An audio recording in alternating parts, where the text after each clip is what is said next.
आवेश, Q equals क्या हो जाएगा बेटा, Ni। जो चालक में उत्पन्न आवेश होगा वो क्या होगा, Q इक्वल्स Ni। तो ये किस में है बेटा, एकांक आयतन में।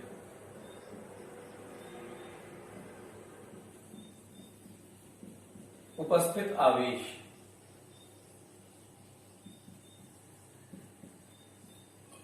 Q इक्वल्स Ni, तो V आयतन में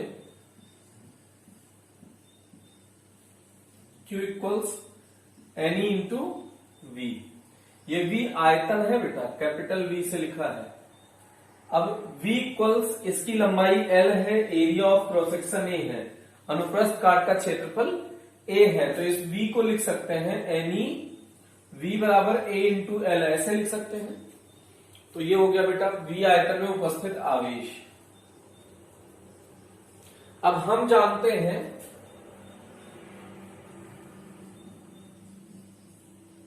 चालक तार में, चालक तार पर चुंबकीय क्षेत्र में लगने वाला चुंबकीय बल F equals Q V cross B। Q माना चालक तार में उपस्थित आवेश अपवहन वेग Vd से गतिशील है। जो इलेक्ट्रॉन गतिशील है वो किससे गतिशील है बेटा, Vd से, जहां Vd बराबर क्या है बेटा, अपवहन वेग, Vd बराबर अपवहन वेग है। तो Q बराबर Q Vd B sine theta, F बराबर Q Vd साइन थीटा हो गया। अब इसको थोड़ा सा और मैनिपुलेट करिए, F बराबर Q का मान समीकरण 1 से रखने पर, तो यहां लिख देते हैं समीकरण 1 से Q का मान इसमें रखिए बेटा, NeAl into Vd into B into sine theta. तो इसको ऐसे लिख सकते हैं NeAVD L बचा B बचा साइन थीटा F। तो हम जानते हैं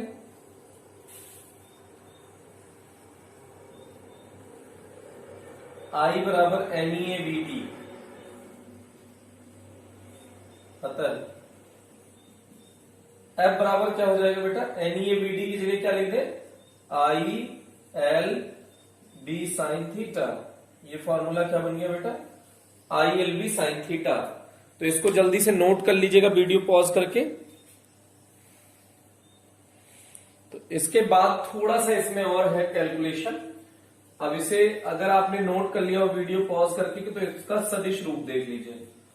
सदिश रूप, I तो अदिश है, तो F हो गया वेक्टर, I छोड़ दीजिए, एल बी साइन थीटा, तो एल क्रॉस बी लिखते हैं। अब ये एल किस दिशा में लेंगे बेटा, तो आंसर है धारा की दिशा में लेंगे, तो एफ बराबर आई एल क्रॉस बी।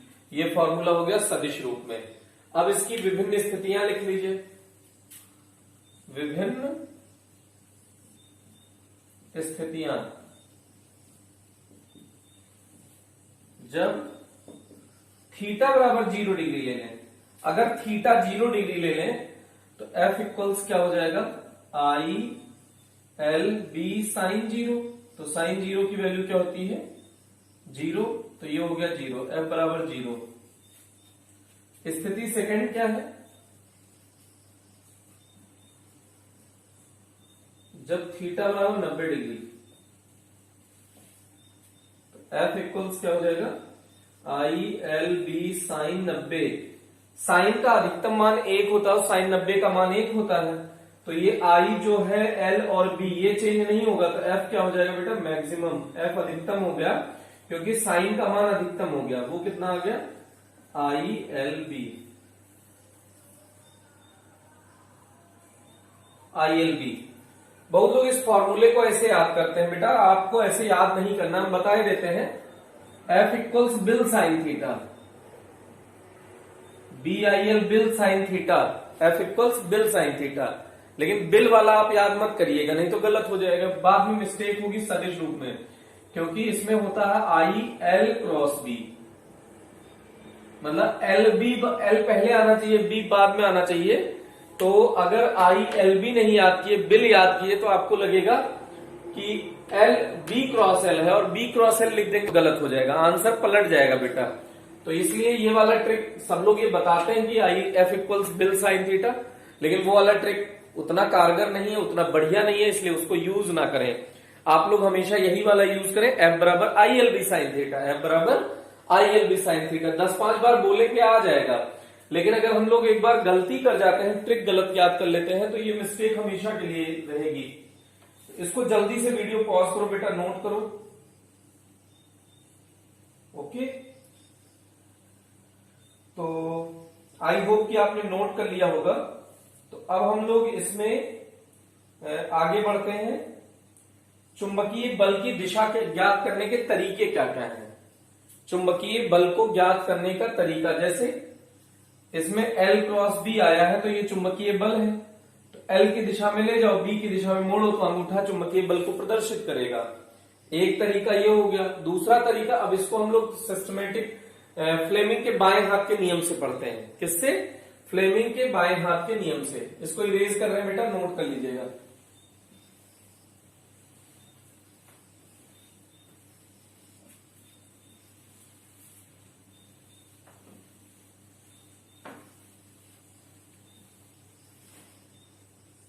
चुंबकीय बल ज्ञात करने की विधियां। चुंबकीय बल की दिशा ज्ञात करने की विधियां। पहला है फ्लेमिंग के बाएं हाथ का नियम। Fleming's left hand rule. Fleming का कौन सा रूल बेटा? Left hand rule. अब इसको देखिएगा, ये कैसे निकालते हैं, इसको ध्यान दीजिएगा। अगर मान लीजिए हम ऐसे बनाते हैं, ये अपना बायां हाथ सब लोग यूज करो, जैसे आप बैठे होंगे तो ऐसे इधर वाला हाथ लेफ्ट हैंड आप हैंड लीजिए, और उसको इस प्रकार फैलाइए कि ये तीनों परस्पर लंबवत हो, यो हनी सिंह वाला। तो देखिए ऐसे फैलाइए आप, अंगूठा, उंगली और ये उंगली ये आपस में लंबवत हो। तो ये अंगूठा हो गया, ये मध्यमा हो गई, ये तर्जनी हो गई। फिर से ये क्या हो गया? अंगूठा, ये मध्यमा, मिडिल फिंगर हो गई, ये इंडेक्स फिंगर हो गई। तो thumb, middle finger, index finger, ये तीनों हो गई बेटा। अब इस प्रकार फैलाएं कि तीनों परस्पर लंबवत हो। अपने बाएं हाथ के तीनों उंगलियों को इस प्रकार फैलाएं कि वे परस्पर लंबवत हों। अंगूठा तथा दो उंगलियों को इस प्रकार फैलाएं कि वे परस्पर लंबवत हों। यदि ये कौन सी है? इंडेक्स, मतलब ये हो गई मध्यमा, ये हो गई तर्जनी। यदि देखो ऐसे याद करिए, पहले तो याद करने की ट्रिक याद कर लीजिए, फिर बोलते हैं। लेफ्ट हैंड में FBI, FBI, लेफ्ट हैंड में FBI। FBI अमेरिका की खुफिया एजेंसी है। FBI जैसे भारत में रॉ है, वैसे अमेरिका में FBI है।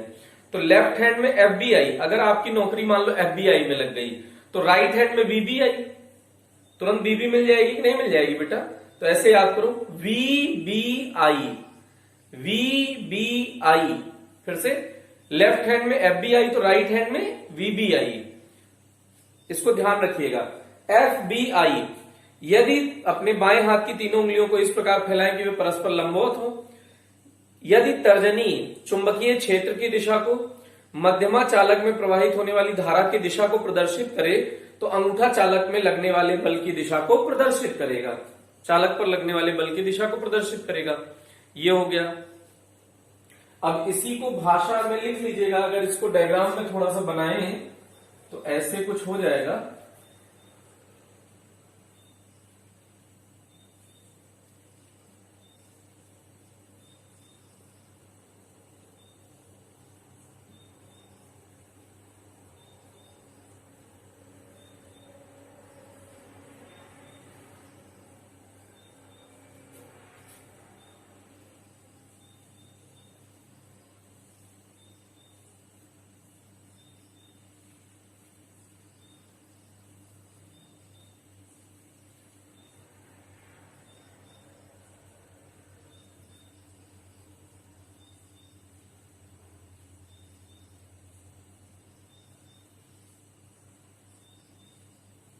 ये अगर हम ऐसे डायग्राम से इसको रिप्रेजेंट करें,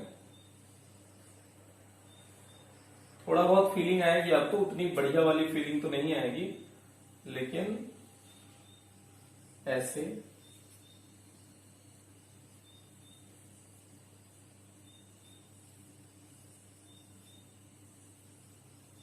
ये F हो गया, ये B हो गया, और ये I की दिशा, लेफ्ट हैंड में FBI, लेफ्ट हैंड में FBI। देखिए ये थंब है, ये फोर्स को रिप्रेजेंट करेगा, ये मिडिल फिंगर, ये इंडेक्स फिंगर है, ये चुंबकीय क्षेत्र को प्रदर्शित करेगी, तो ये मध्यमा क्या प्रदर्शित करेगी, धारा की दिशा को प्रदर्शित करेगी। तो ऐसे आप डायग्राम से भी रिप्रेजेंट कर सकते हैं। थोड़ा सा कठिन है, आप नहीं बनाना चाहें तो ऐसे लेफ्ट हैंड में ऐसे ही लेफ्ट हैंड में 5 उंगली बना दीजिए कि ये थंब हो गया, ये इंडेक्स फिंगर, ये मिडिल फिंगर, और ये हो गई 5 फिंगर। तो ये थंब लिख दीजिएगा। अब इसमें लिखना पड़ेगा, ये कोई हाथ थोड़ी लग रहा है, कंकाल तंत्र लग रहा है, तो इसमें आप लिखना पड़ेगा। इस तरह से बना देंगे तो इसमें लिखना नहीं पड़ेगा। तो ये हो गया प्रथम नियम, हो गया प्रथम नियम नहीं, सॉरी, फ्लेमिंग के बाएं हाथ का नियम। अब फ्लेमिंग के दाएं हाथ का नियम देख लीजिएगा बेटा, या दाएं हाथ की हथेली का नियम, या फिर इसको कहते हैं दाएं हाथ की हथेली का नियम।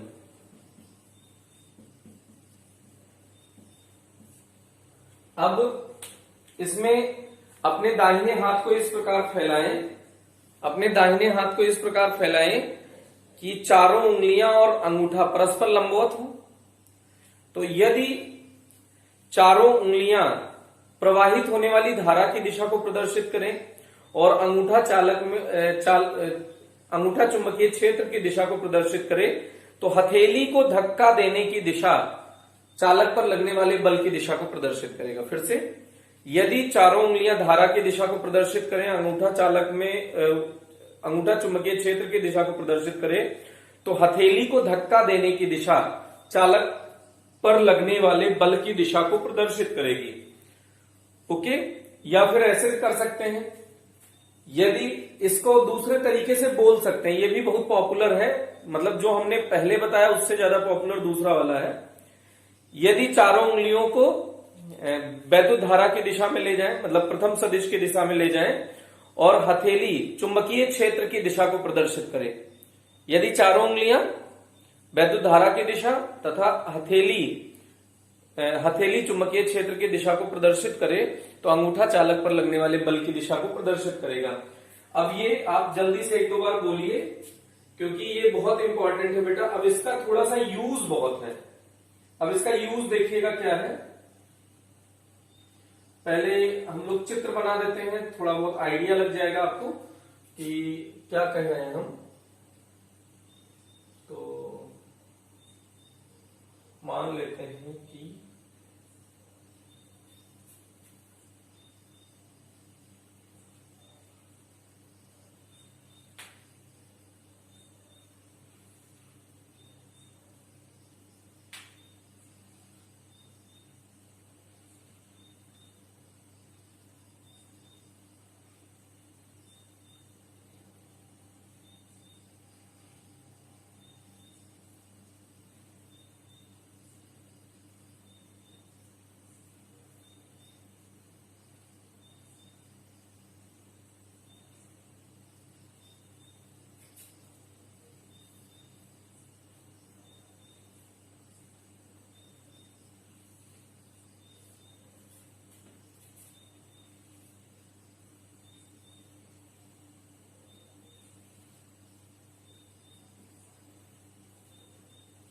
ये किसकी दिशा को, धारा की दिशा को, ये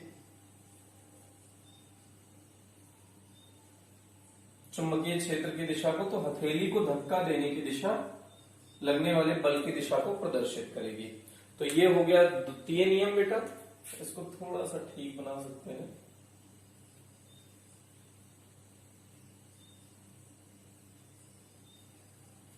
ओके, तो ये हो गया प्रथम, मतलब दाहिने बाएं हाथ का नियम, फ्लेमिंग के बाएं हाथ का नियम, और ये दाहिने हाथ की हथेली का नियम। तो इसको आप थोड़ा सा समझ लीजिएगा बेटा, फिर उसके बाद हम लोग आगे का टॉपिक डिस्कस करने जा रहे हैं। तो नोट कर लीजिएगा बेटा। उसके बाद हम लोग डिस्कस करने जा रहे हैं दो समांतर धारावाही चालकों के मध्य चुंबकीय बल। दो समांतर धारावाही चालकों के मध्य चुंबकीय बल। दो समांतर धारावाही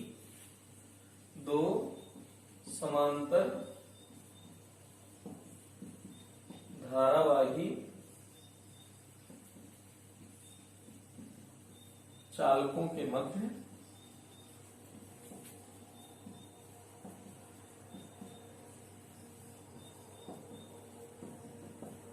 चुंबकीय बल। तो दो धारावाही चालक है बेटा, उनमें चुंबकीय बल ज्ञात करना चाहते हैं। तो इसको थोड़ा सा समझने की कोशिश करिएगा आप। ये मतलब प्रथम चालक है और कलर चेंज कर देते हैं, ये द्वितीय चालक है बेटा। अब इसमें I2 धारा प्रवाहित हो रही है और इसमें I1 धारा प्रवाहित हो रही है। अब समझिएगा, जैसे आप हमेशा क्या करिए, वो जो आपने पहले दाहिने हाथ का नियम पढ़ रखा था वही वाला काम करेगा। दाहिने हाथ, ये चालक कार ऐसे मान लीजिए, धारा ऊपर जा रही है तो अंगूठा धारा की दिशा में ले जाइए तो मुड़ी हुई उंगलियां चुंबकीय क्षेत्र की दिशा को प्रदर्शित करेंगी। तो अगर अकेला चालक ये होता, सोचो, और धारा ऐसे जा रही होती तो ये चुंबकीय क्षेत्र को प्रदर्शित करता। ये जो वृत्त इसके चारों तरफ वलय बन रहा है देखिए, तो ये चुंबकीय क्षेत्र की दिशा को प्रदर्शित करेगा। तो देखिए I1 धारा ये गई, इसके कारण चुंबकीय क्षेत्र देखिए उस तार पे होगा। I1 ने जो चुंबकीय क्षेत्र पैदा किया होगा वो B1 पैदा किया होगा, वो भी अंदर की ओर। देखिए ऐसे, मतलब ये वाला इस पर चुंबकीय क्षेत्र लगाएगा, ये वाला इस पर चुंबकीय क्षेत्र लगाएगा, ये खुद पर चुंबकीय क्षेत्र नहीं लगाएगा। क्योंकि आपको याद होगा जब आपने डेरिवेशन किया था, अगर धारावाही चालक तार था तो यहां पर चुंबकीय बल शून्य था। ये अक्षीय स्थिति हो गई बेटा, तो अक्षीय स्थिति में चुंबकीय बल शून्य था। तो ये जो धारा बह रही है ये खुद के कारण खुद पर चुंबकीय बल नहीं लगाएगा। तो इसका मतलब ये पड़ोसी पर लगाएगा चुंबकीय बल। तो इसका मतलब अगर धारा ऐसे गई तो उस पे चुंबकीय बल अंदर की ओर होगा। तो अंदर की ओर क्रॉस बनाकर प्रदर्शित करते हैं।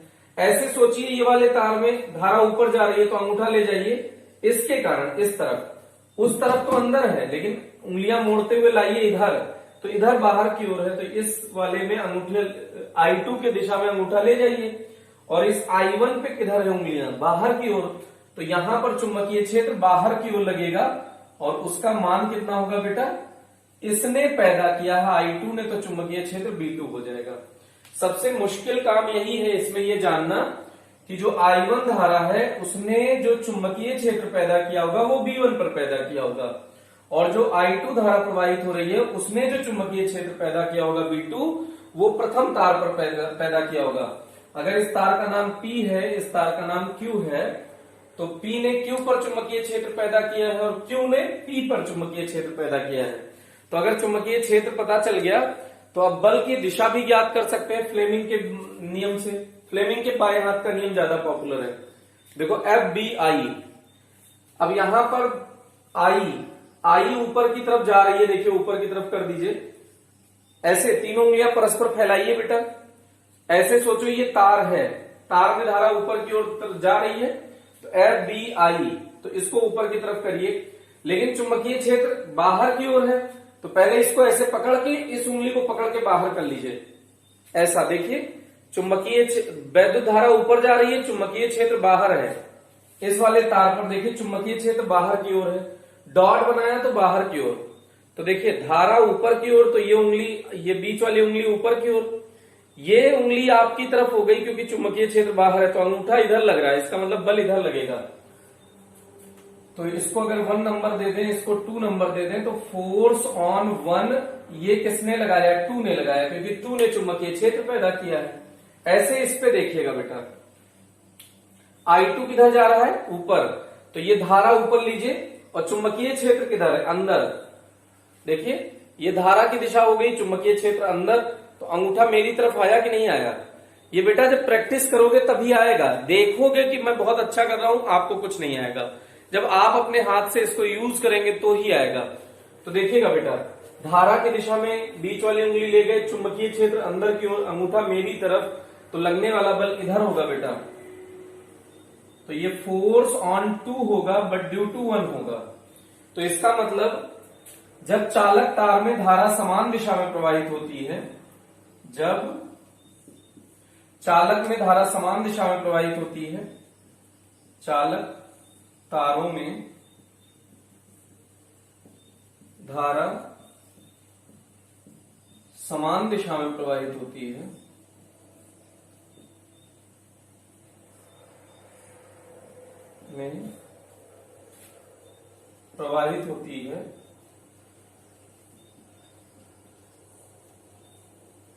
तो लगने वाला चुंबकीय बल आकर्षी प्रकृति का होता है। कैसी प्रकृति का होता है बेटा? आकर्षी प्रकृति का होता है। देखिएगा ये दोनों एक दूसरे को आकर्षित कर रहे हैं, बल अंदर की तरफ दोनों का ऐसे लग रहा है, तो इसका मतलब दोनों पास आएंगे। अब ऐसे ही दूसरा एग्जांपल देख लीजिए। ये तार नंबर R हो गया, ये तार नंबर S हो गया। अब इसमें मान लीजिए I2 नीचे आ रही है और ये I1 ऊपर जा रहा है। अब धारा दूसरा केस ले रहे हैं, तो धारा विपरीत दिशा में है। इस चालक तार का नाम R, उस चालक तार का नाम S।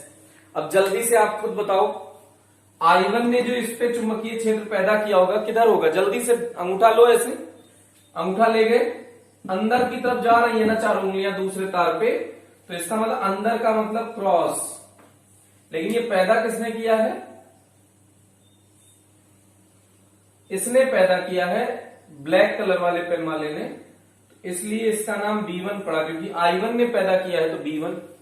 ऐसे I2 के लिए देखिए, चारों अंगूठा नीचे ले गए, उस पे देखिए चुंबकीय क्षेत्र अंदर जा रहा है ना, I2 इस पे रखिए, उस पे चुंबकीय क्षेत्र देखिए अंदर की ओर, चारों उंगलियां अंदर की ओर का मतलब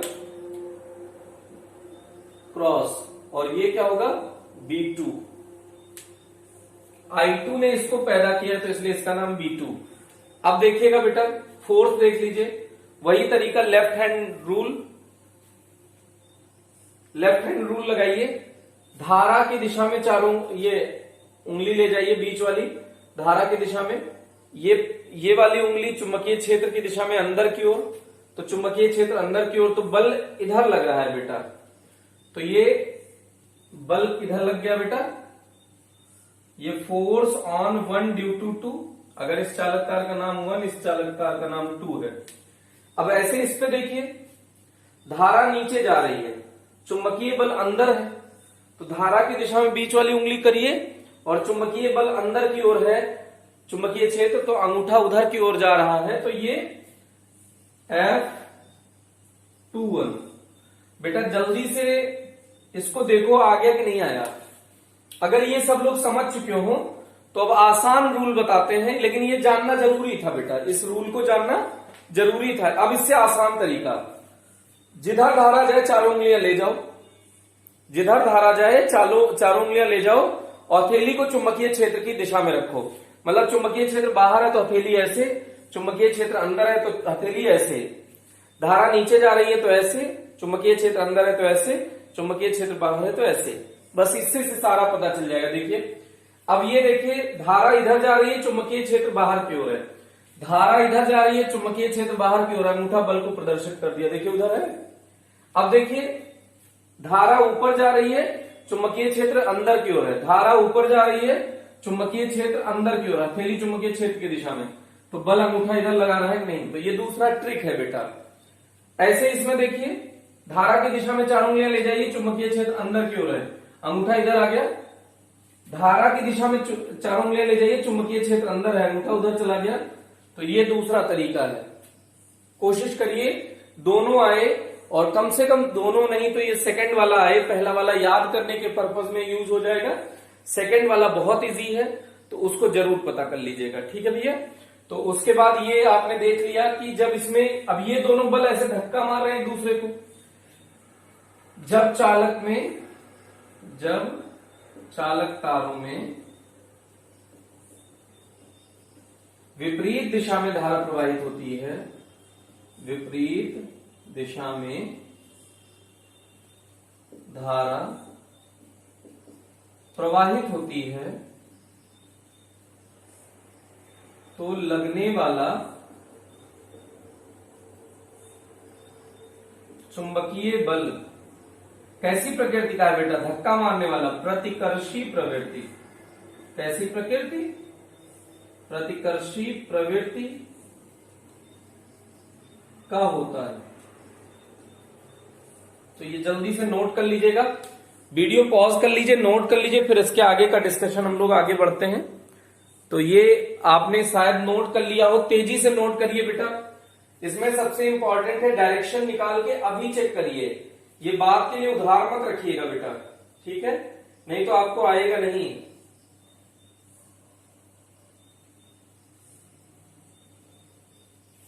अब इसके बाद देखिएगा बेटा, हम लोग डिस्कशन करने जा रहे हैं दो समांतर धारावाही चालक की एकांक लंबाई पर लगने वाला चुंबकीय बल का सूत्र या चुंबकीय बल का परिकलन। तो इनमें से ये एक डायग्राम इरेज कर देते हैं, एक हमारे यूज का है। अब डेरिवेशन करने जा रहे हैं बेटा, तो इसमें ध्यान दीजिएगा डेरिवेशन में कि इसमें कैसे करते हैं डेरिवेशन, वो देखिए।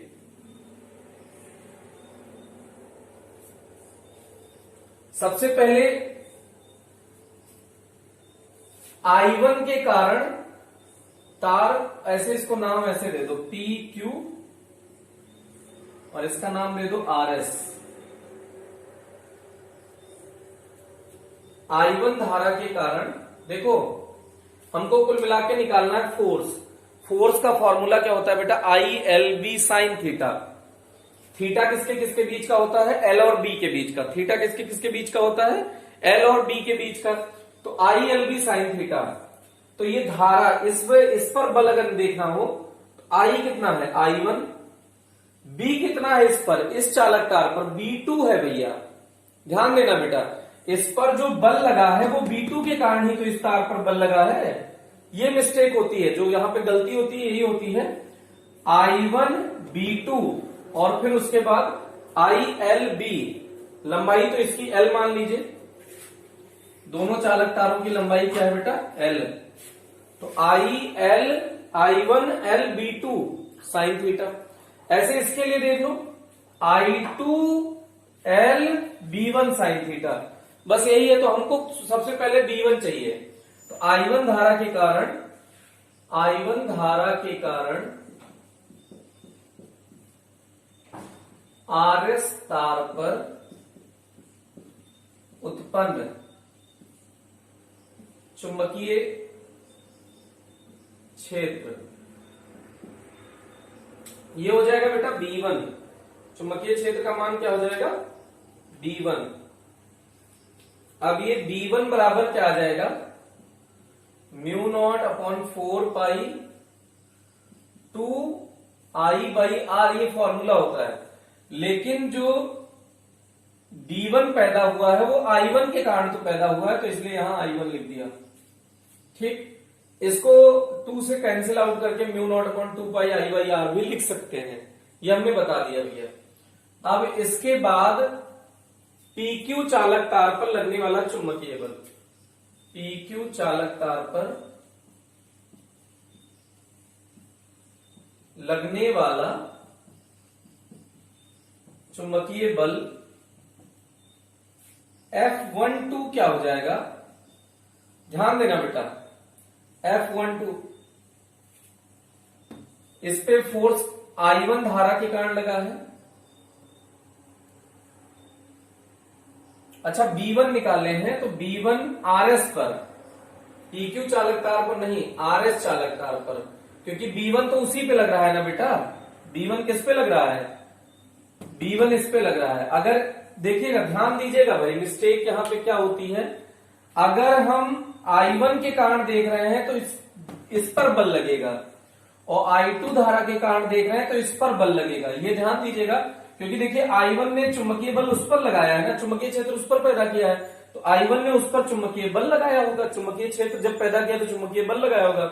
ऐसे I2 के कारण जो चुंबकीय क्षेत्र है इस पर है, तो इस पर जो बल लगाया होगा ये I2 ने लगाया होगा। तो RS चालक तार पर लगने वाला चुंबकीय बल F21 बराबर क्या हो जाएगा, धारा कितनी है I2, लंबाई कितनी है L, चुंबकीय क्षेत्र कितना इस पर है बेटा B1 साइन थीटा, ये अभी लिख दिया। अब थीटा का मान देखो, लंबाई ऐसे है, चुंबकीय क्षेत्र अंदर की ओर है, लंबाई ऐसे, चुंबकीय क्षेत्र अंदर की ओर, देखिए तो थीटा कितना डिग्री है 90 डिग्री। L परपेंडिकुलर है B के, इसलिए थीटा बराबर 90 डिग्री। तो देखो बेटा क्या हो जाएगा, I2L B1 साइन 90। अब B1 का मान समीकरण 1 से रख दीजिए, समीकरण 1 से I2L रहने दीजिए, B1 कितना है म्यू नॉट अपॉन 4 पाई 2I1 अपॉन R। ओके, अब ये R क्या है बेटा, दोनों चालक तारों के मध्य की दूरी, इसे अगर D लिख देंगे तो यहां बटे में D आ जाएगा। ओके, तो ये F21 और थोड़ा सा सिंप्लीफाई कर लीजिए, ये साइन 90 की वैल्यू 1 हो चुकी है, तो म्यू नॉट अपॉन 4 पाई I1 I2 upon R into L, ये हो गया। लेकिन आपने हेडिंग डाली है दो समांतर धारावाही चालक की एकांक लंबाई पर,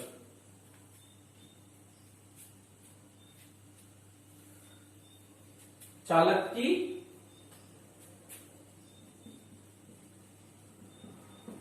एकांक लंबाई पर लगने वाला चुंबकीय बल, इसका परिकलन हम लोग कर रहे हैं बेटा। तो अब इसका देखिएगा परिकलन कैसे करेंगे। तो एकांक लंबाई, ये तो L लंबाई पर बल है, एकांक लंबाई पर लगने वाला बल, एकांक लंबाई पर लगने वाला चुंबकीय बल। अब ये क्या करते हैं भैया,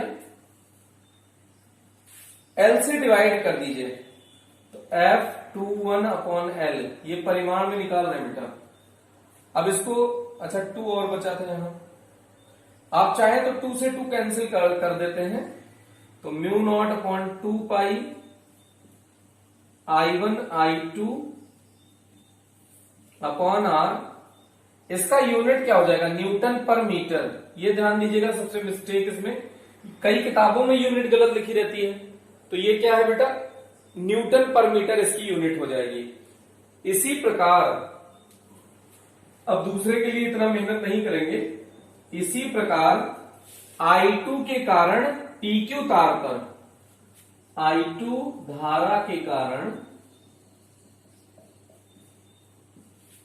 PQ तार पर लगने वाला चुंबकीय बल।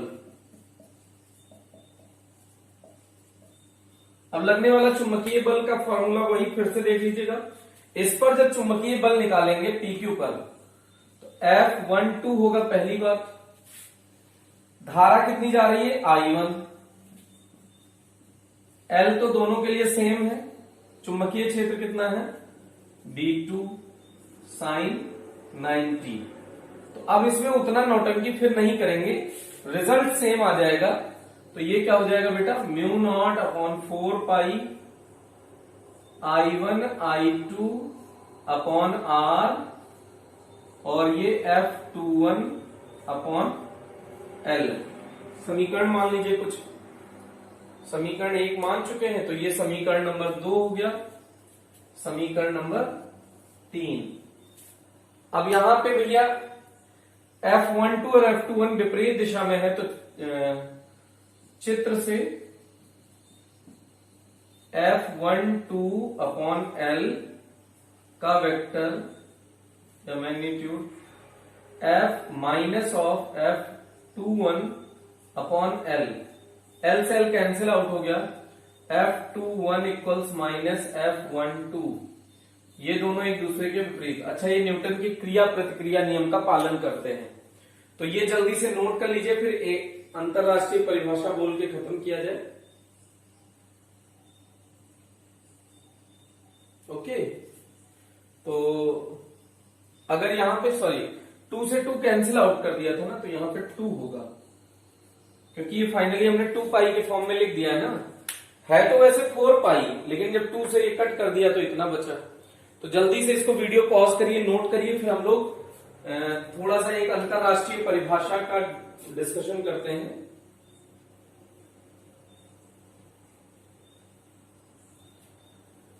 इरेज करना है बेटा। अब हेडिंग है 1 एम्पियर की अंतरराष्ट्रीय परिभाषा। क्या हेडिंग है? 1 एम्पियर की अंतरराष्ट्रीय परिभाषा। ये बोर्ड बहुत पूछता है बेटा। 1 एम्पियर की अंतरराष्ट्रीय परिभाषा, इंटरनेशनल डेफिनेशन ऑफ 1 एम्पियर, ये यहीं से आई है बेटा। अब हम जानते हैं F12 equals mu naught upon 2 पाई I1 I2 upon R into upon L में ये है। तो यहां पे यदि दोनों चालक तारों के मध्य की दूरी R बराबर 1 मीटर ले जाए और म्यू नॉट अपॉन 4 पाई की वैल्यू कितनी होती है बेटा? 10 की घात माइनस 7। तो 2 से अगर इधर गुणा कर दें तो 2 से इधर भी गुणा करना पड़ेगा। तो ये क्या हो गया? म्यू नॉट अपॉन 2 पाई की वैल्यू क्या हो जाएगी? 2 गुणा 10 की घात माइनस 7। मीटर से मीटर कैंसिल आउट हो जाएगा, न्यूटन पर एम्पियर स्क्वायर इसका यूनिट हो गया। ठीक। अच्छा, ये निर्वात के लिए है तभी म्यू नॉट लगा हुआ है। तो I1 बराबर I2 बराबर 1 एम्पियर। अब देखिएगा कैसे बोलेंगे। यदि 2 समांतर चालक तार निर्वात में एक दूसरे से 1 मीटर की दूरी पर स्थित हो, कैसे बोलेंगे बेटा? यदि 2 समांतर चालक तार, ये कहां स्थित है? निर्वात में, क्योंकि यहां म्यू नॉट है। माध्यम में होता तो म्यू कर देते। फिर से, यदि 2 समांतर चालक तार निर्वात में एक दूसरे से 1 मीटर की दूरी पर स्थित है तथा उन पर लगने वाले तथा चालक तार की एकांक लंबाई पर लगने वाले बल का मान 2 गुणा 10 की घात माइनस 7 न्यूटन है। फिर से, यदि 2 समांतर धारावाही चालक तार निर्वात में एक दूसरे से 1 मीटर की दूरी पर स्थित है तथा उन पर उसकी एकांक लंबाई पर लगने वाला चुंबकीय बल, एकांक लंबाई पर लगने वाला चुंबकीय बल कितना हो गया? 2 गुणा 10 की घात माइनस 7। ये कैसे बेटा? अगर हम ऐसे कर दें तथा I1 बराबर I2 बराबर 1 एम्पियर ले लें तो ये क्या हो जाएगा? F12 या F21 जो भी होता अपॉन L क्या हो जाएगा? म्यू नॉट अपॉन 2 पाई। और म्यू नॉट अपॉन 2 पाई की वैल्यू क्या हो जाएगी? 2 गुणा 10 की घात माइनस 7 न्यूटन पर एम्पियर स्क्वायर। तो ये देखिएगा, ये एकांक लंबाई पर लगने वाला बल ही तो है। अगर इसका यूनिट लिखना है इसके अकॉर्डिंग तो न्यूटन पर मीटर लिख दीजिए। ओके, म्यू नॉट अपॉन 2 पाई की वैल्यू क्या होगी? न्यूटन पर एम्पियर स्क्वायर। तो उससे जब कैंसिल आउट करेंगे और सब यूनिट, तो F अपॉन L की यूनिट क्या आ जाएगी? न्यूटन पर मीटर। ओके, तो सुनिएगा, इसी से डेफिनेशन बन रही है। यदि 2 समांतर धारावाही चालक तार निर्वात में एक दूसरे से 1 मीटर की दूरी पर स्थित हो तथा उस चालक तार की एकांक लंबाई पर लगने वाला चुंबकीय बल 2 गुणा 10 की घात माइनस 7 न्यूटन पर मीटर हो, तो चालक तारों में प्रवाहित होने वाली धारा 1 एम्पियर होगी। यही 1 एम्पियर की अंतरराष्ट्रीय परिभाषा है। फिर से एक बार बोलिए। 2 समांतर धारावाही चालक तार निर्वात में एक दूसरे से 1 मीटर की दूरी पर स्थित हो तथा चालक की एकांक लंबाई पर लगने वाला चुंबकीय बल 2 गुणा 10 की घात माइनस 7 न्यूटन पर मीटर हो, तो चालक तारों में प्रवाहित होने वाली धारा का मान 1 एम्पियर होगा। ये 1 एम्पियर की अंतरराष्ट्रीय परिभाषा है बेटा। ओके, तो अब इसके बाद देख लीजिएगा, छोटा छोटा 1-2 क्वेश्चन आपको करा देते हैं। अब यहां पे क्या हो जाएगा बेटा, अगर ऐसे कह रहा है, इरेज कर रहे हैं इसको, जल्दी से नोट कर लीजिएगा, 1 एम्पियर की अंतरराष्ट्रीय परिभाषा अपने नोट्स में लिख लीजिएगा।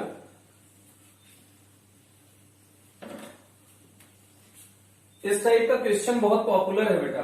तो ये क्वेश्चन आपको हम बता रहे हैं कि इस चालक तार में आई धारा प्रवाहित हो रही है, इस चालक तार में भी आई धारा प्रवाहित हो रही है, लेकिन विपरीत दिशा में। तो आपसे पूछ रहा है कि धारा बराबर तथा विपरीत दिशा में हो तो चालक तार के मध्य आधी दूरी पर चुंबकीय बल, आधी दूरी पर चुंबकीय बल। तो I1 के कारण चुंबकीय क्षेत्र अंदर की ओर, और I2 के कारण भी इसके कारण, इस वाले चालक के कारण अंदर की ओर। तो क्रॉस, अगर ये 1 के कारण है तो ये 1 के कारण अंदर है, और ये 2 तार हो तो 2 के कारण भी अंदर की ओर है। तो चुंबकीय क्षेत्र दोनों के कारण अंदर की ओर है, तो इसका मतलब चुंबकीय क्षेत्र जुड़ जाएगा। तो यहां पर बी नेट क्या हो जाएगा, B1 प्लस B2, और B1 B2 सेम होगा, तो B प्लस B 2B हो गया, चूंकि B1 का परिमाण B2 का परिमाण बराबर B माना। यह हो जाएगा बेटा। अब चुंबकीय क्षेत्र का मान आप जानते हैं, चालक के कारण mu naught I upon mu naught upon 2 pi I by R. तो ये हो जाएगा। तो इसके कारण आप यहां पे लिख सकते हैं चुंबकीय बल, तो 2 टाइम्स हो जाएगा बस।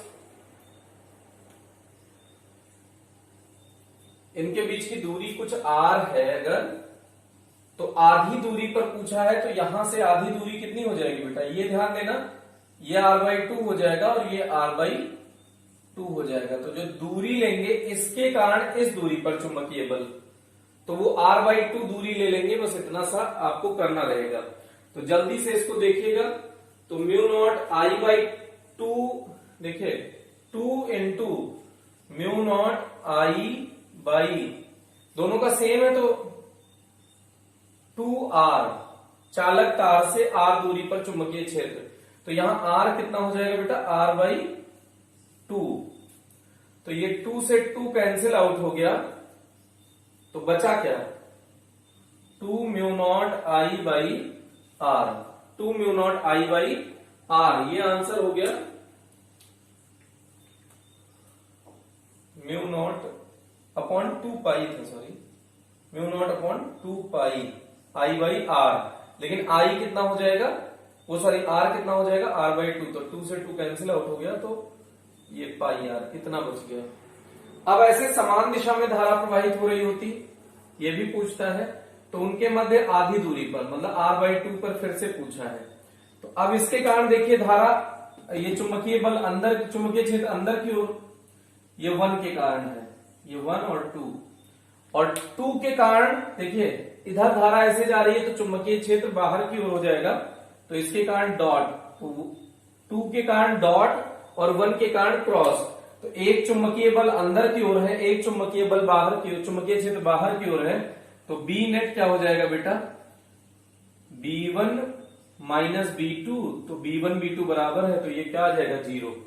तो इस तरह से अगर समान दिशा में धारा प्रवाहित हो रही है तो उनके मध्य बिंदु पर लगने वाला चुंबकीय बल क्या हो जाएगा, 0, और समान दिशा में धारा प्रवाहित हो रही है तो ये जुड़ जाएगा बेटा सीधा सीधा। तो यहां पे ये ध्यान रखना है बेटा। इस तरह से हमने चुंबकीय क्षेत्र और चुंबकीय बल ज्ञात किया है। अब हम लोग थोड़ा सा और आगे इसमें प्रोसीड करेंगे, लेकिन आज के लिए इतना ही। Thank you. हंसते रहिए, मुस्कुराते रहिए और अच्छे से स्टडी करते रहिए। ओके।